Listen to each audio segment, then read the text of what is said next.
Thanks for staying with us. Now, referencing a publication by Abimbola Abata, Nigeria transitioned to democracy following Chief Olusegun Obasanjo's emergence as the elected president under the platform of the People's Democratic Party. However, despite the fact that political equality is one of the cardinal points of democracy, only a handful of women have occupied elected positions in the country since 1999. Low participation of women in politics remains a lingering issue which requires urgent intervention in Nigeria. While the country has never produced a female president, female vice president, or female governor in the democratic administration since 1999, the international average, or rather the national average for women's political participation for the other elective and appointive offices is around 6%. Now, the total number of women in the country, according to Nigeria's population clock, is about 49.4%. Although women constitute almost half of Nigeria's population, it is really sad to note that the country has one of the lowest numbers of female representation. Why is this the reality, and how relevant are women in the political terrain? You know, why are we seeing these low numbers, right, when it comes to female participation in politics? Now, please, let's hear what you have to say. Remember, you can join the conversation. Send us an SMS or WhatsApp to 081-803-4663. You can also tweet at us at WayShowAfrica1 with the hashtag WayShow. So I wanted to just quickly run by the ladies, then I'll bring in our guests in a minute. What do you think the real issue is? You have been firsthand in the political scene, so it's almost like every time there's a woman and against another man, they tell the woman, step down, you know, let the man, you know, go and represent, because they feel like he's stronger in terms of the political relevance, that he's, you know, he's been there, you know, and all of that. Why do you think this is, you know, all the time? If you are faced to choose between a woman and a man in the political terrain, they always tell that woman to step down. Why? Well, I do not want to put it out like they always tell women to step down, because that's really not what I experienced. I do not think at any point in my campaigning and canvassing did anyone actually say, Damlola, because you're a woman, you should step down. I didn't experience that, and it would be unfair to put that out there. That wasn't my experience, but for me, what I think is playing out largely is a function of programming. A lot of the time we're hardwired and we're a product of our environment, our upbringing, and what society think is the way we should go.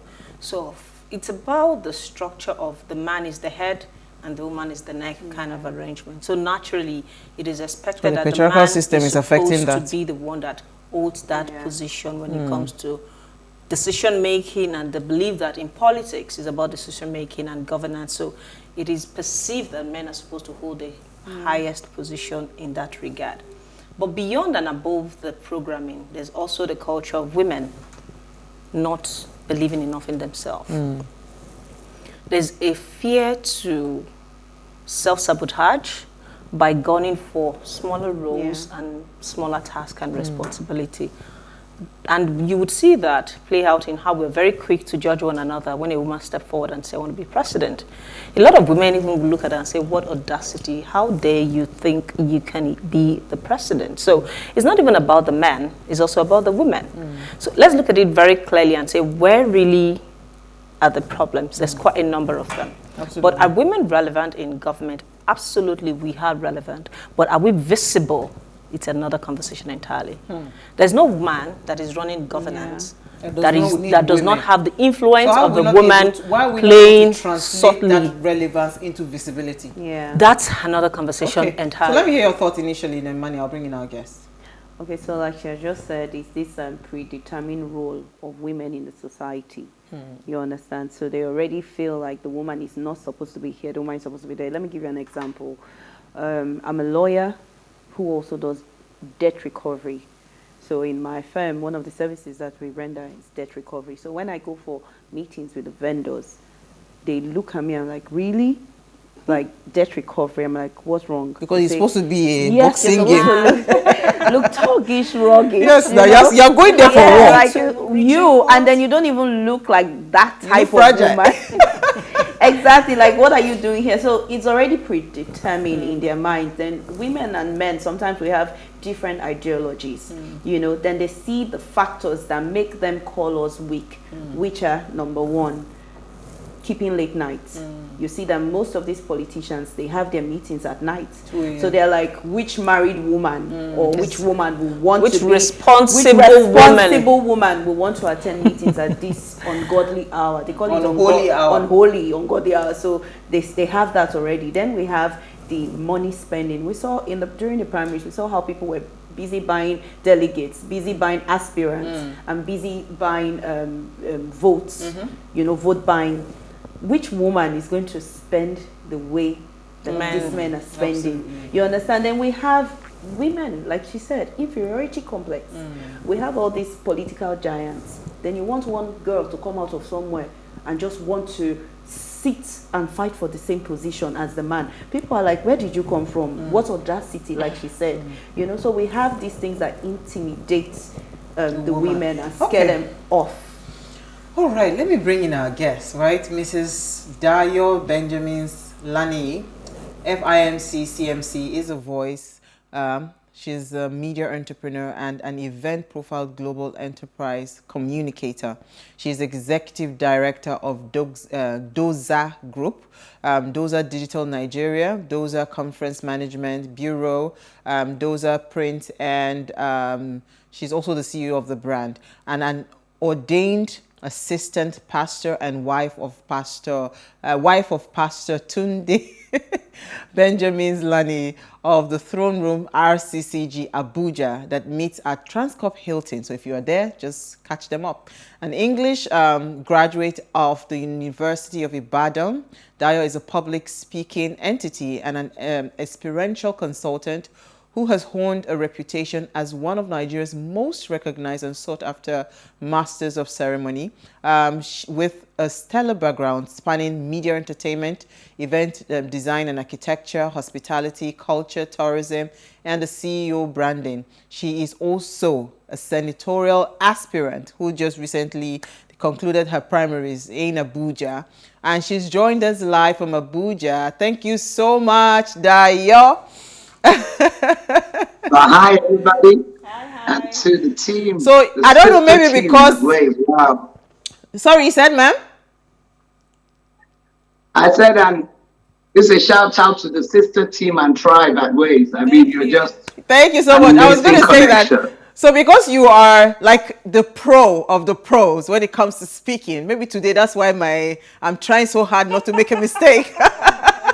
No, she has to have a very loaded profile. I'm thoroughly enjoying all of you. Have a bit of challenge though with the volume level, but I'm enjoying the various interventions and Thank you so much for our subject matter. You're welcome on the show. So we're having a bit of challenge, but let's just dive into this conversation, right?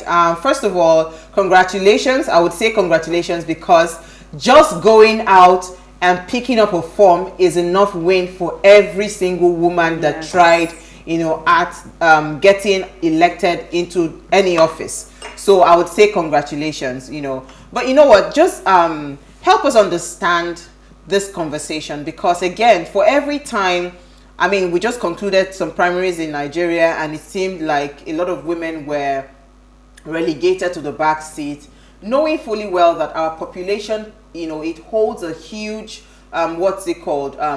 it holds a huge place in determining who eventually gets elected as women. So how come we're not translating down? I mean, like Milola had said about visibility, how come we're not translating the relevance that women we have? So I am thinking in my head, are we relevant in the political terrain? First of all, let's just ask that question. As a woman, are you relevant in the political terrain? I think it's justifiable as a question, more like a query of what we see to be the obvious challenge to not just the pursuit, but the very intentional expression of the number of us who came out. Thank you for the commendation and the congratulatory reference. I should mention straight up that my 28 votes at the primary, putting me in second position, they say, is the highest number of votes that any woman has gotten on the FCT political platform, electoral platform at primaries. Every other woman has gotten no more than one vote. Now, while it may seem like one should applaud that, like I say, you see, winning and rigging are two separate things. And when people say I tried, knowing I won, that's another conversation, not for ways. However, what I will say is it clearly not just begs the question, but the query, what is going on? And that is why in the post that I put out on my IG, I said, my take on this, it's not so much about our relevance. No one can question the relevance of women in the political space and our participation in terms of the various representations of elective reference would be, whether it's from the party level to, party politics, to the primaries, to all of that engagement, all the way through to the various offices that administrate and direct the course, as we say, of election engagement. No, no, no. The challenge is our positioning. And there's a hierarchy, not just of the patriarchy now, not even about the self-limiting beliefs, but about the conundrum itself. What happens within the political space when you are politicking? How do you outwit the politricksters? Because they will always be there. And the reality I've come to understand is, if we look at this whole presentation as the city of Troy, we must determine just what our Trojan horses are going to be, and the Trojan horse strategy for women is going to be. I think the greatest challenge of our positioning is in our Trojan horse presentation. I won't just say and qualify that, oh, the men have it this way. It's much more than the men. It's an institutionally entrenched hierarchy that works its way, has been working at this, and has not so much perfected as it is, has very deliberately and intentionally set up the course with very resistant milestones, very resistant points of entry, very resistant points of engagement, so that for me, looking at it and my experience, I would say, because we talk about the consultations at one level, I was told, go, it's local and everything. I went as local and as basic as it gets. And from the 62 wards and the 6 area councils of Abuja, I won the heart of the people, including the indigents. However, where I found the real thrust, the challenge erupted, was in the place of the stakeholders, the ones who actually were the gatekeepers in the place, not even of the delegates now, but of those who control the delegates. Wow. And with those controlling the delegates, it wasn't even so much controlling, but controlling the space. Because I got the delegates, I got the doctored list, I got the new venue, I got all of that. But what I didn't get was their internal dynamics that twisted the outcome, so that winning and rigging became the real contention. And I asked myself the question, should women therefore ask how to rig in order to win? Or do we say, understanding how they rig, so that one can institutionally rearrange your own structures, not just to win in terms of numbers on your strategy, but actually to win the outcome in the place of influencing your stakeholders, because the stakeholders hold it, and you have to be able to navigate through that space and negotiate with them for your own position as a woman. Because I think it's not just enough to be a woman running in the race. That's the other thing I must mention. Make sure you're a winner in the race, running as a woman. Thank you. There was so much from that conversation, and although I was struggling a bit to hear what Auntie Dayo was saying, but personal experience with Auntie Dayo. We had a meet-up one time, and trust me, I knew that she has what it takes. And trust me, likes charges attract each other, and that was one of the things that it's not a wonder the outcome of primaries when people that you think are most qualified do not get a ticket. And just like she mentioned, it's not about the delegate, it's about the people that are controlling the entire stakeholders that really, really drive the outcome of primaries. And it's really, there's a lot to it. And just like she said, it's not a question of whether we're relevant. Without a doubt, women are very relevant in politics, but how visible and are we given the right reward in terms of the quota we bring to the table and the value we bring to the political space? Is it commensurate with the recognition we get? Is a totally different conversation entirely. Okay, let me just quickly go on a very short break. When we come back from the break, we'll continue the conversation. Stay with us, we'll be right back.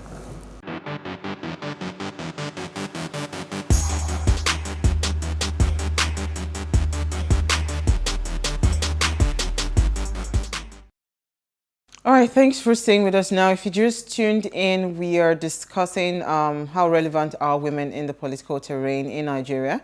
And we have Dayo Benjamins-Laniyi with us live from Abuja. Now, please, let's hear what you have to say. Remember, you can join the conversation. Send us an SMS or WhatsApp to 081-803-4663. You can also tweet at us at PlusTvAfrica1 with the hashtag WayShow. Mani, you had a question, or so that I just quickly, go ahead. Yeah, not a question. I just wanted to talk about what resonated with me more with what Auntie Dayo, you said, Auntie Dayo, yes, what she said. So she talked about... Mani, I'm unable to hear you. Oh, wow. Okay, we're having struggles. Can you hear me now? Is it possible? I can hear you, but I can't hear Mani. Okay, so I'm going to speak up. Okay, thank you. Okay, so I was talking about what she said and talking about what resonated with me more, you know. You said something about not just running the race. So we've already established the fact that, yes, well done, congratulations and all. You know, that's what we even said to Milola as well. But what you're saying is not just about running the race, it's about winning. So I like the fact that you're talking about winning. So talking with the stakeholders, because one thing I noticed about these primaries was the horse trading. So these people are shrewd negotiators. So what we saw was them bargaining, you know, and giving concessions. So even if we say that these people are doing this, the women need to learn how to do it. You understand? So that's what begs the question about that relevance. Because you see, if you do not understand it, right, you can be there. But would we say that these guys, with or without women, can succeed? The answer is yes. No. I'm telling you. No. Okay, let me hear. Go ahead, ma'am. But no, what I'd like to say, Mani, and I'll tell you what sincerely, politics, before it's transformational, must be transactional. Yes. You have to. Yes. I'm an entrepreneur. I do business. There's nothing. Excuse me, please. Every one of us went to school. Did you go to school free? Even if it was free education, the government paid for it. You pay school fees, you pay for lessons, you pay for exams before you emerge as whatever. It doesn't happen free of charge. Political space must be transacted for.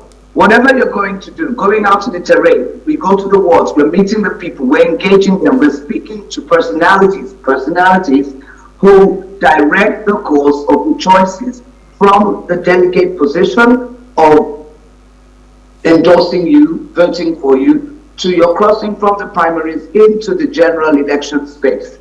Everything is a transaction to the final day of emerging the overall winner from being a flag bearer. It's transactions.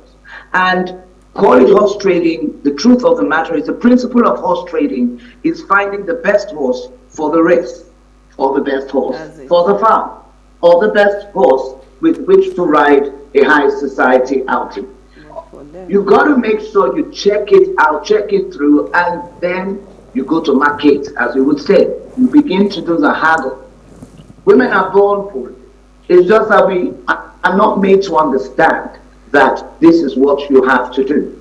I love what I will call her our foremost female political nationalist, Dr. Obi Ezekwesili, has done, setting up a political school, the School of Politics, after her experience in the political terrain. Because I believe that there's a lot of political illiteracy, there's a lot of small-minded reference and representation that comes from the small talk that we used to frame politics every 4 years when it comes up. Having participated, being in it, you got to get into it, really, like I say, get into the mess to become a message or a messenger. What needs to change? What is pivotal? There are things that I've seen, that I understand, that are critical to the crux.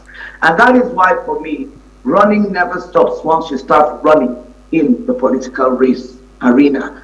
For me, it's like you keep your engine running, never switch it off. My engine is not switched off, it's still in running mode. All I have to do is engage the gears and I'm on that move again.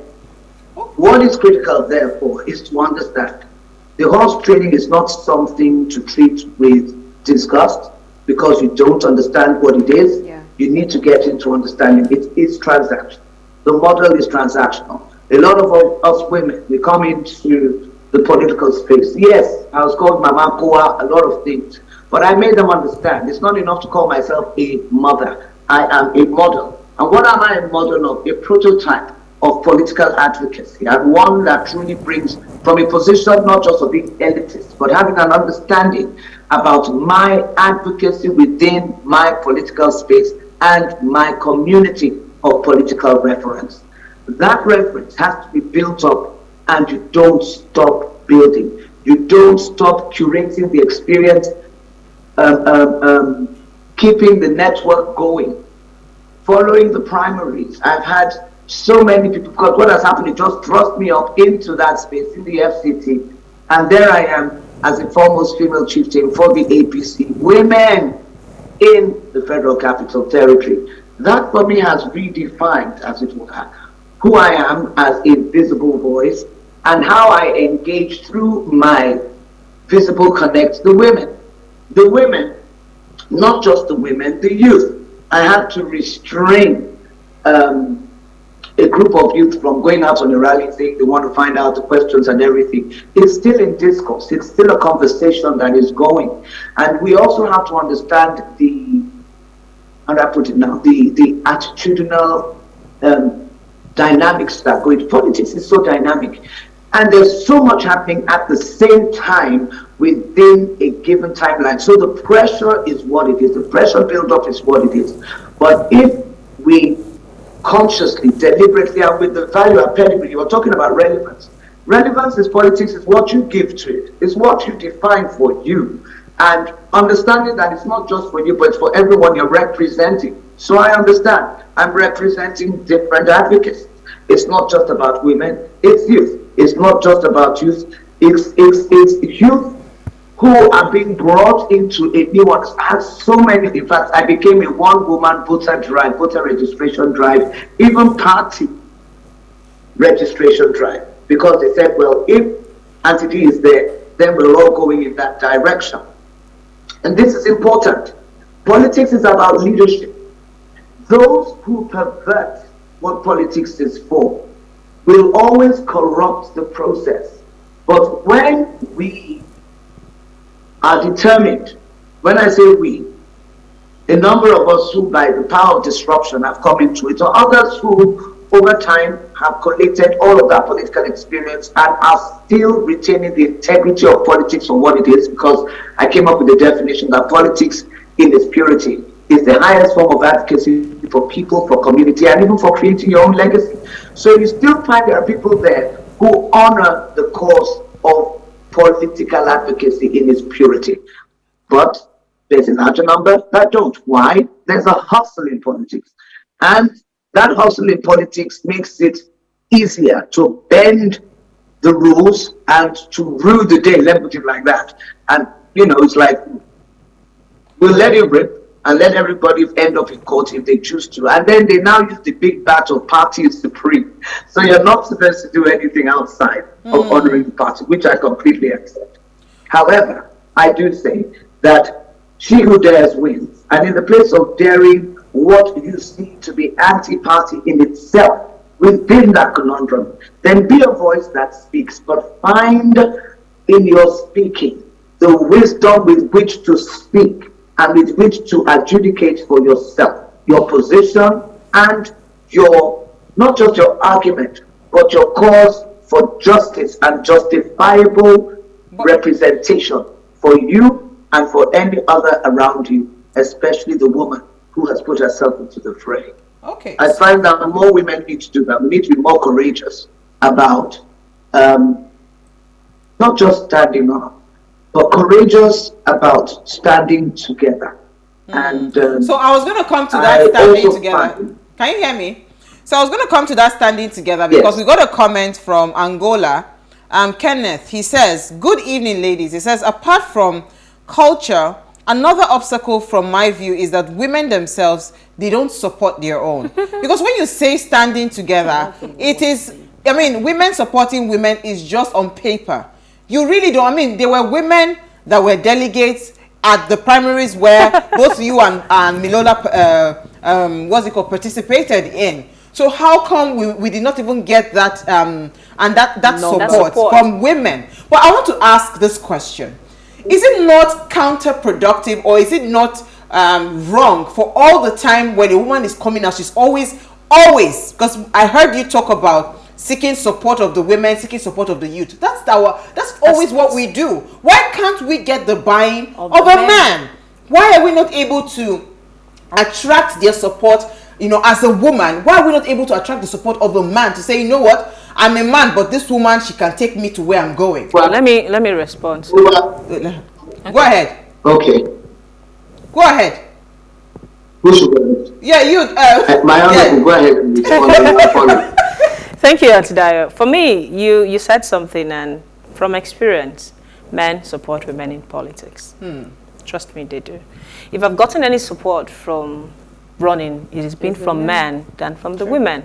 Did the men vote? It's not about supporting and say, oh, I believe in you. You can women, do it. Women, are they ready to go put out? Thank you. Let me tell you something. There is a structure that we are all fighting against, which is the rigid structure that doesn't allow women, that does not believe that women should have a particular position because of mental conditioning. But the people that will naturally root for you more, that would support you more as a woman, is actually the men and not the women. If anything, you would hear your fellow women say things like, why do you want to start from that position? Why can't you just start from this lower one? And you can tell that because they project on you the limitations that are self-imposed. They do not even see themselves being able to drive what you're running for. They do not think that you should do it, or they expect that because they've had to follow a particular path, you're supposed to go through that same thing and not try to create a new paradigm for yourself. Trust me, women are not as relevant as we should be in governance. Personal opinion, because women do not support women. Okay, so let me hear. I'll tell you, I have the most amazing support from women. Everywhere I went. In fact, I became like, I just became their champion. I would go into locations, all these, and I'm talking about women at the most basic level and first point of entry, being the wards within the local government area councils. I'm talking about Muslim women. I'm talking about old women, young women. The girls came out, they started saying things in Abaji that we want to see our woman.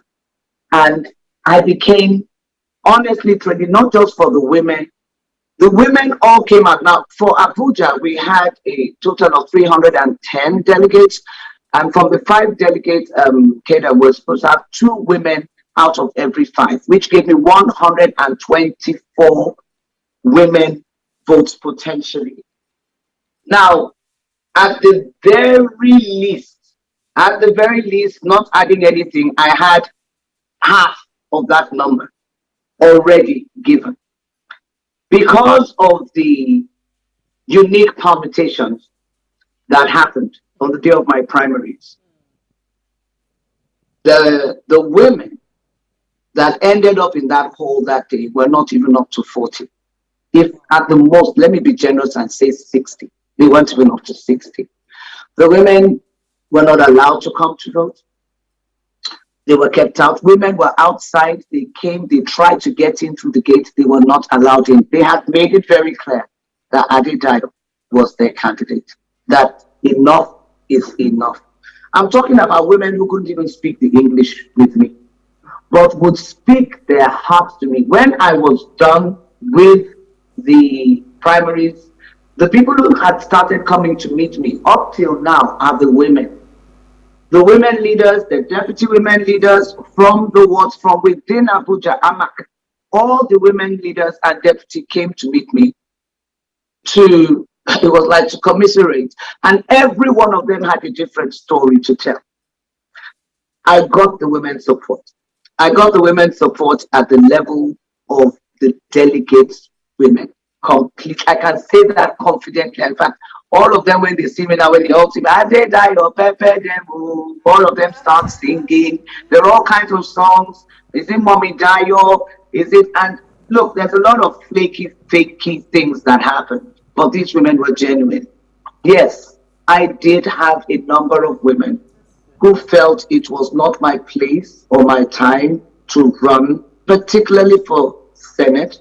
It's like the audacity of even reaching for that was just too much of it was just a shock. How could she? Why would she? Let her go and start at the beginning. And the truth of the matter is, I've been involved in political advocacy through the channel of media communication, working the events, over time, without consciously knowing it. That was how I became politically educated. And that audacity therefore grew out of that. Abuja is my city. I've been here 30 years.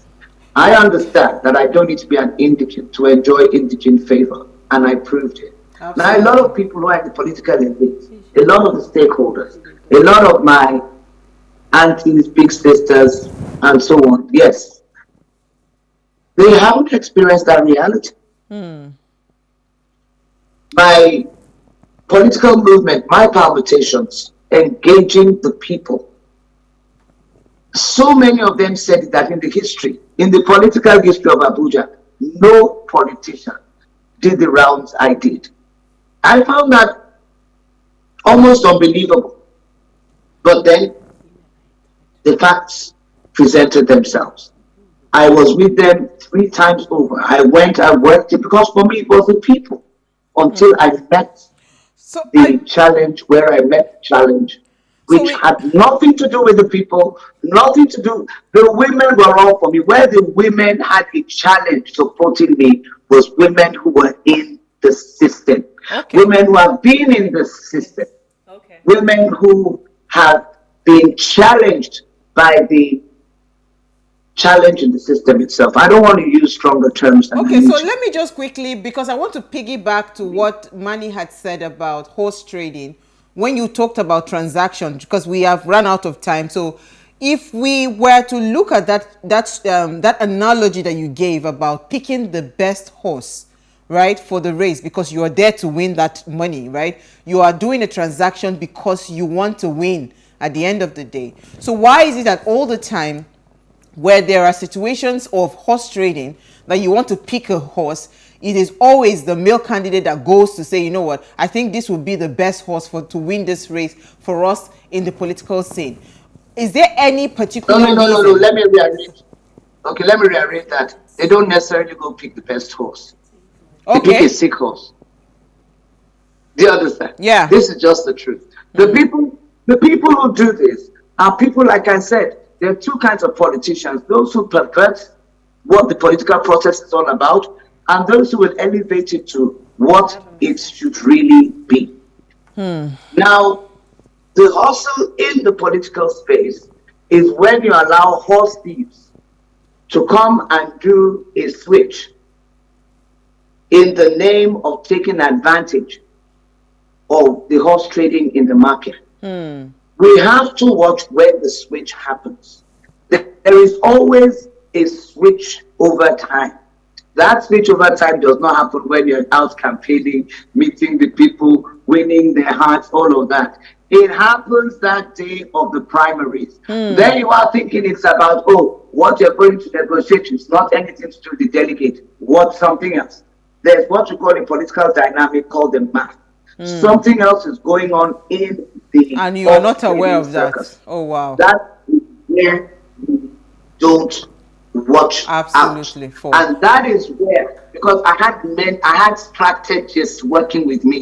I had my husband with me. This wasn't something we did for the sake of running, even a beauty contest. Like you and I know, is no longer a simple case of a woman, a pretty girl walking down the catwalk anymore. There's all kinds of activity happening in our beauty pageants these days. And it's all with the same kind of hustle. People getting there, messing up what should be a beauty pageant and turning it into another kind of exchange. Wow. That reality is just what we see. But what I say is that we have to get more, let me use the word savvy about understanding how these things happen and know when you are being, because they posture.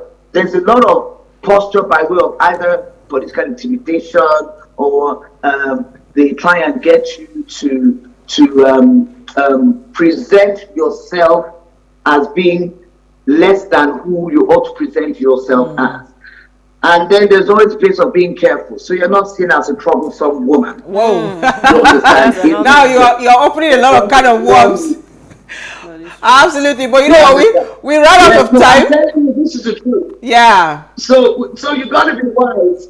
We've got to be wiser, and I believe that we're working on a wiser strategy for what we have ahead. But for now, let's not jump out of the race. Absolutely, we're not jumping out of the race. And we're looking forward to hosting you live in studio because we had a bit of struggle today. Yeah. But anytime you're in Lagos, please just let us know and we'll have this conversation over and over again because we need to continue to educate more women. But quickly, let's take our messages because we ran out of time. I have a message from Daniel, who's a regular fan. Good evening, my dear beautiful sisters. So what are you saying? The question is, how relevant are women in the Nigerian political terrain? In a nutshell, in Nigeria, from time immemorial, we have been having men in power and occupying position till now, and they have failed us. If the women are not tried and tested, how can we know that they are relevant? Saying that women are relevant in the political terrain in Nigeria is just an understatement. The men have failed us. Let us try the women, and I believe without any shadow of doubt that the women will go forward. You can never tell. I am not against the man, but I think the women can deliver. Let us support them. Thank you so much, Thank you, Daniel. Go ahead. For that vote of confidence. Okay, greeting ladies. There is hardly any man that does not eat out of the palms of a woman. Those so-called gatekeepers that determine and manipulate the delegates, what has the female aspirants done to gain control from that end? Absolutely. Benson. So that is where we need to come. I mean, when Dayo was talking about, setting up political academies for women, we need to start learning because now we need to infiltrate these parties, become stakeholders where we hold them by the jugular. That's how it would work because that's the only way you can actually cleanse the system where we infiltrate and clean it from inside. But I think we've had a fantastic conversation. Thank you so much, Dayo. Thank you, Manny. Thank you, Milola. Now, before we go, do ensure you follow us on Instagram. Is at PlusTvAfrica. You can interact with us further. Most importantly, follow all our engagements on social media. Like, share, invite your families and friends to watch and follow the conversation. Now, if you missed today's quote, again, we love this quote all the time. It says, if you want something said, ask a man. If you want something done, ask a woman. This is what's from Margaret Thatcher. We'll see you guys live at 8 p.m. tomorrow as we bring another great conversation to your screen. Enjoy.